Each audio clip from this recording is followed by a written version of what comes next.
예, 이번 시간에는 이제 종합소득세 신고서 작성 실무에 대해서 살펴보도록 하겠습니다. 자, 먼저 이제 소득공제 및 특별세액공제 관련되는 부분 정리하겠습니다. 자, 이 소득공제 관련되는 부분은 우리 연말정산 때 이미 많이 정리했던 내용들인데 우리 중요한 내용들 몇 가지 정리하도록 하겠습니다. 자, 인적공제 대상자의 판정 기준입니다. 자, 거주자의 인적공제 대상자가 동시에 다른 거주자의 인적공제 대상자에 해당이 될 때는 그중 1인 가족으로 합니다. 그래서 중복 적용하면 안 된다라는 거고요. 중복 만약에 적용했다면 배우자 우선 직전 연도 기본공제를 받을 수 없는 거주자가 우선되고요. 직전 연도에 받지 않았다라고 하면 소득이 큰 거주자를 기준으로 합니다. 큰 거주자를 기준으로 하는데 중복으로 적용했다면 이런 경우인 거고요. 중복 적용하지 않고 그중에 한 사람이 적용하면 모든 게 다 인정된다라고 보시면 되겠습니다. 자, 기본공제 1인당 150만 원 공제를 해주는데 기본공제 대상자는 본인, 배우자, 직계비속, 직계존속, 직계비속, 동거, 입양자, 형제, 자매 뭐 이런 사람들을 기준으로 해서 나이, 소득금액, 동거요건을 요약을 해놓은 표입니다. 참고로 보시고요. 자, 마찬가지로 기본공제 대상자의 위탁아동도 포함이 될 수 있고요. 이런 위탁아동들까지 해서 나이, 소득금액, 동거요건 적용을 합니다. 자, 장애인의 경우에는 나이 요건 적용하지 않고 과세 기간 중에 해당 날이 있는 경우에는 공제 대상자로 보도록 하고 있습니다. 자, 그 다음에 소득금액 요건에 대한 부분 예외 부분인데 해당 과세 기간 총급의 500만 원 이하의 근로소득만 있는 경우에 배우자 또는 부양가족은 기본공제 대상자에 포함을 합니다. 그러니까 소득금액 요건 100만 원 이하다라고 되어 있는 부분이 예외가 되겠습니다. 자, 그러면 구체적인 내용을 다시 한번 보면 기본공제 대상자 누구냐 하는 건데 본인과 배우자, 부양가족을 기본공제 대상자로 보고 있습니다. 본인은 무조건 공제를 해줍니다. 근데 배우자는 누가 배우자냐? 법률상 배우자여야 됩니다. 즉 혼인신고돼 있어야 된다라는 거죠. 그러면서 소득금액이 100만 원 이하여야 됩니다. 소득금액 100만 원 이하. 자, 부양가족은 누가 부양가족이냐 하는 건데 그건 조금 이따 보기로 하고요. 소득금액이 100만 원 이하여야 되고 생계를 같이 해야 됩니다. 그리고 나이가 20세 이하이고 60세 이상이어야 됩니다. 자, 이 요건을 모두 충족했을 때, 이 세 가지 요건이 모두 충족됐을 때 기본공제 대상자로 봅니다. 이 인원수를 파악하면 되겠습니다. 자, 그러면 부양가족과 관련되는 요건입니다. 부양가족은 본인과 배우자를 기준으로 위에 있는 사람은 우리는 직계존속이라고 이야기를 합니다. 직계존속은 60세 이상을 의미하고요. 자, 밑에 있는 사람을 우리는 직계비속이라고 하고 입양자 위탁아동입니다. 20세 이하를 의미하고 있습니다. 직계비속은 20세 이하입니다. 그 다음에 본인의 형제자매, 배우자의 형제자매도 20세 이하, 60세 이상으로 되어 있습니다. 자, 그래서 본인과 배우자 주변에 있는 사람 있죠. 직계존속, 직계비속, 형제자매 이 사람들이 부양가족이 된다라는 겁니다. 부양가족 나이만 충족되면 공제를 받을 수 있습니다. 자, 그러면 좀 더 이제 세부적으로 가서 보면 생계요건에 대한 예외입니다. 직계존속은 주거 형편상 별거 시에 공제 대상에 해당이 됩니다. 해외 거주하면 안 되겠지만 자, 앞에서 봤던 이런 부양가족들이 나이, 소득금액, 생계요건을 충족하면 공제를 받을 수 있다라는 겁니다. 그런데 생계요건에서는 직계존속의 경우에 집이 좁아갖고 또는 혼인이나 뭐 이런 것 때문에 별거하는 거 인정해 준다라는 겁니다. 직계비속은 이유 불문하고 항상 생계를 같이 하는 걸로 봅니다. 따로 떨어져 살아도 이유에 상관없이 전부 공제 대상입니다. 형제자매는 반드시 같이 살아야 됩니다. 자, 나이에 대한 요건 예외가 있습니다. 장애인의 경우에 나이를 무시합니다. 즉 생계요건과 소득금의 요건만 맞으면 공제를 해주겠다라는 부분입니다. 자, 그렇게 정리할 수 있고요. 자, 그 다음에 기본공제 요건에서 판단 기준입니다. 언제 기준으로 판단하냐? 과세기간 종료일 12월 31일 기준으로 판단을 합니다. 자, 연령에 대한 판단은 해당 연도 연령이 도달하면 무조건 공제 대상으로 봅니다. 이 요건 때문에 우리가 17년도에 19살이었던 자녀들은 19년도에 20살이 되는데 12월 31일 현재 20살 이하가 돼야 되는데 생일이 1월 1일부터 12월 31일 사이에 어디에 도달하더라도 당해 연도에 20살이 되면 12월 31일 기준으로는 20살이 초과되겠죠. 그러한 경우에도 공제 대상으로 인정해 주겠다라는 겁니다. 그 다음에 사망했을 때는 사망일 전일 기준으로 판단해서 적용합니다. 사망일 전날 기준으로 판단한다. 예를 들어서 10월 5일 날 사망했다라고 하면 10월 4일 기준으로 판단한다. 뭐를? 나이, 소득금액, 생계요건을 판단하겠다라는 겁니다. 자, 그 다음에 거주자로 보는 법인격 없는 단체 등에 대해서는 소득공제를 배제합니다. 소득공제는 기본공제, 즉 본인공제는 기본적으로 무조건 공제가 될 수 있는데 이런 단체들은 기본공제조차도 배제된다라는 사실 기억해 주시고요. 자, 추가공제입니다. 추가공제는 경로우대 공제 70세 이상인 경우에 1인당 100만 원, 기본공제 대상자 중에 해당이 있습니다. 자, 장애인은 1인당 200만 원, 부녀자 공제 50만 원, 한부모 공제 100만 원 적용해 줍니다. 자, 구체적인 내용은 우리 교재를 통해서 정리하시기로 하고요. 자, 그 밖에 그러니까 특별공제와 그 밖에 소득공제인데 보험료, 주택자금, 개인연금 저축, 소기업, 소상공인 공제 부분 관련되는 부분이 있습니다. 소기업, 소상공인 공제 관련되는 부분, 이 부분 노란우산 공제라고 이야기를 하는데 사업소득금액이 4천만 원 이하일 때는 연 500만 원, 1억 원 이하는 300만 원, 1억 초과는 200만 원까지 소기업, 소상공인 공제 부금을 적용받을 수 있다. 신용카드 등 사용액 공제도 적용받을 수 있습니다. 여기서 보험료나 의료, 주택자금이나 신용카드는 근로소득이 있는 경우에만 적용이 된다는 사실 기억하셔야 되겠네요. 자, 그 다음에 세액공제 요약과 관련되는 부분입니다. 기본자녀세액공제, 출생입양세액공제, 연금저축, 보험료, 의료비, 교육비, 기부금, 월세, 표준세액공제 관련되는 부분이 있습니다.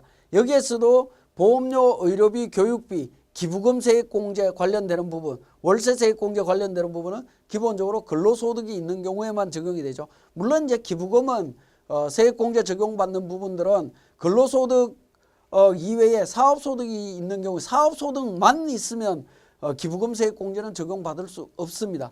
어쨌든 세액공제 관련되는 부분 이렇게 적용되는 부분이 있는데 이 중에 근로소득자만 적용되는 것과 그러니까 근로소득 이외에도 적용되는 부분 구분해서 정리를 하셔야 됩니다.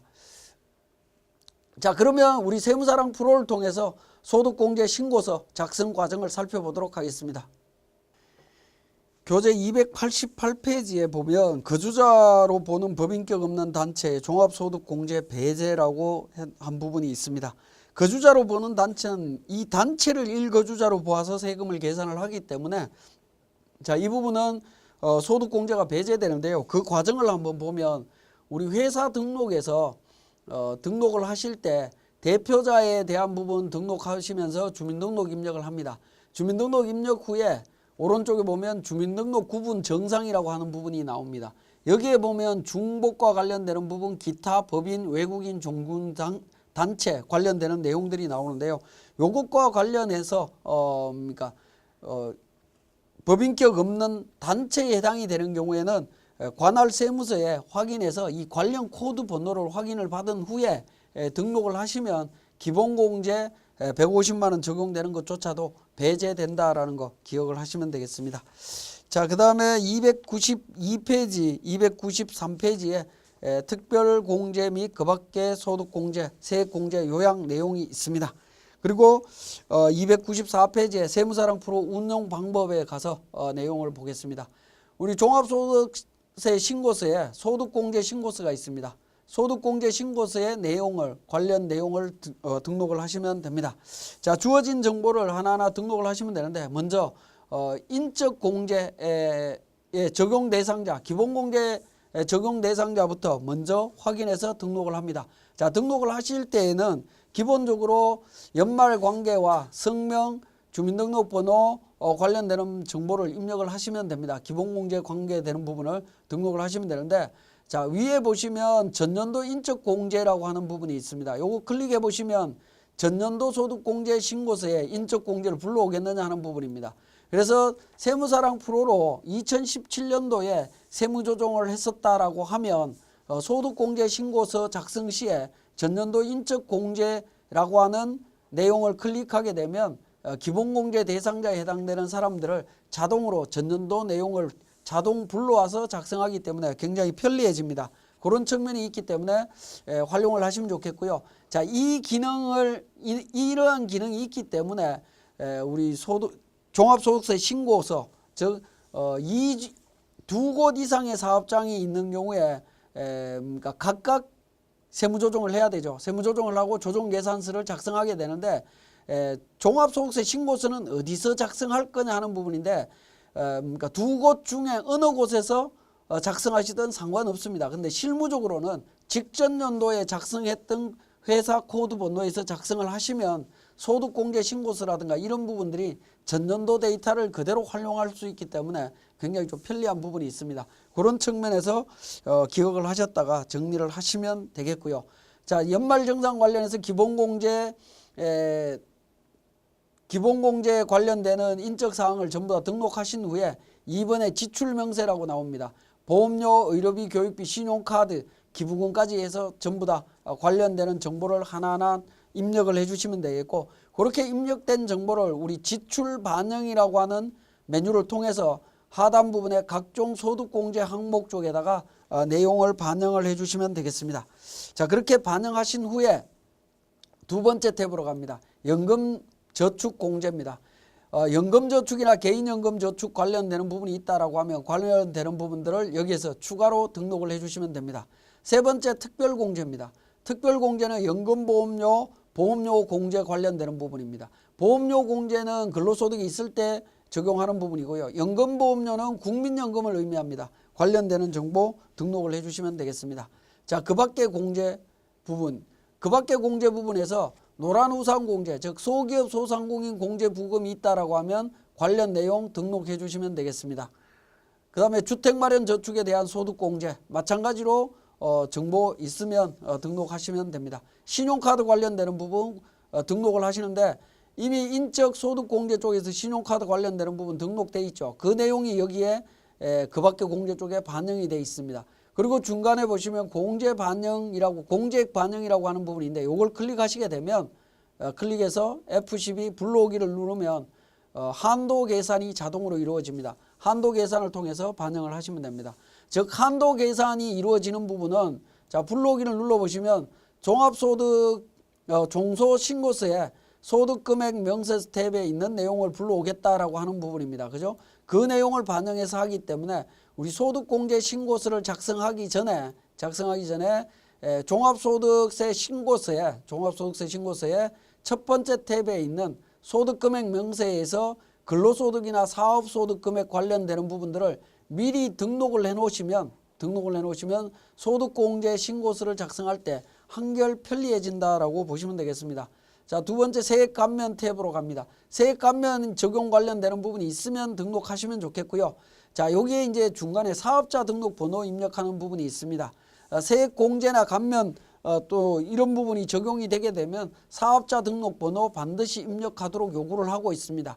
그리고 원천징수 선택 관련되는 부분 100%, 80%, 120% 선택하도록 되어 있는데 어느 곳이든 반드시 선택을 해주시는 게 좋겠습니다. 자, 그 다음에 세액공제 원으로 갑니다. 연금계좌 세액공제, 특별세액공제, 보험료, 의료비 관련되는 부분 앞에서 첫 번째 탭에 있는 인적소득공제 쪽에 반영되어 있는 부분이 자동으로 반영이 되고요. 의료비는 한도를 계산해야 되죠. 공제액 반영이라고 하는 부분을 클릭해서 F12 불러오기를 누르면 종소신고서상에 반영되어 있는 자료를 통해서 확인을 하실 수가 있습니다. 그렇게 해서 반영을 하시면 됩니다. 자, 공제세액 로마 숫자 2번으로 가면 교육비나 기부금 관련되는 부분 이미 반영이 되어 있습니다. 근데 기부금과 관련되는 부분은 별도로 계산을 해 주셔야 되는데 F8번에 기부금이 있습니다. F8번 기부금 클릭하셔서 이 부분도 마찬가지로 F12 불러오기 종합소득세 신고서에 관련되는 정보를 자료를 불러와서 반영하기를 누르게 되면 세액공제 부분이 반영이 될 수가 있습니다. 자, 이렇게 해서 반영을 해주시면 되겠고요. 월세 관련되는 부분이 있으면 월세 정리를 해주시면 되겠습니다. 자, 월세 관련되는 부분과 연금저축과 관련되는 부분에 F7번 클릭을 하셔서 연금저축 관련되는 부분 반영하겠느냐 하는 부분입니다. 예라고 누르게 되면 연금저축과 관련되는 부분 우리 연금저축에 있는 세액공제 금액이 있죠. 그 부분이 자동으로 반영이 된다라고 보시면 되겠습니다.